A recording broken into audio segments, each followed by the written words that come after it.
بسم الله الرحمن الرحيم. قل لا يستوي الخبيث والطيب ولو أعجبك كثرة الخبيث. The good and the evil, the pure and the impure are not equal, even if you're dazzled by the abundance of evil. We humans are created weak. We have all sorts of weaknesses, all sorts of emotions, all sorts of desires, inclinations.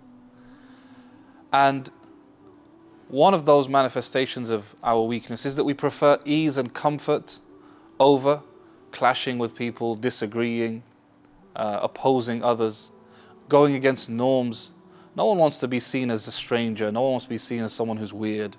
We want to just go with the flow. It's easier to do that. And sometimes when we are brought up in an environment and live in an environment where something is viewed as a norm, it can be very difficult to go against those norms. Very difficult to change that. It can be difficult to oppose it in our own selves, let alone to have an impact and change those norms. But unfortunately, if we are satisfied with norms, even if they are evil, even if they are immoral, then that goes to show the weakness of our mindset. And the Prophets ﷺ, they didn't actively clash with people for the sake of clashing. We're not saying go against custom, go against tradition, go against norms for no reason, just for the sake of it. No, in fact, we prefer to stay within custom and tradition and continue with the norms of our communities and our societies.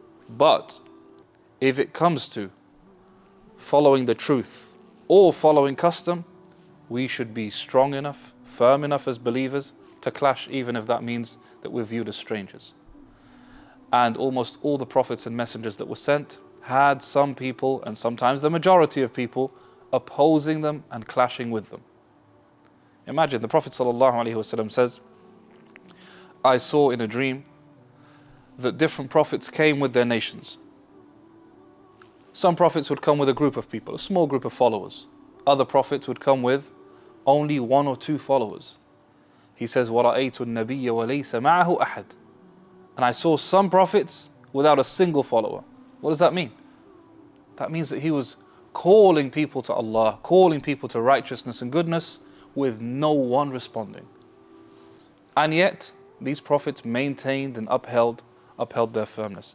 And the Prophet ﷺ wanted to prepare us for this when he said in a sound hadith, بدأ الإسلام غريبا وسيعود غريبا كما بدأ. Islam began as a strange thing, and one day it will return to be a strange thing once again. فَطُوبَى لِلْغُرَبَاءِ. So good news, so blessed are those strangers. Blessed are they, because it shows the strength of their character, that they are willing to follow the truth and stand for the truth and follow what's righteous and pure and moral, even when they're being opposed by the majority. And sometimes someone may have the question cross their mind, how can all these people be wrong? If everyone's doing it, how can they be wrong? The reality is they can be wrong. The vast majority of people can be doing something, and the vast majority of them can be misguided. Because most people are followers.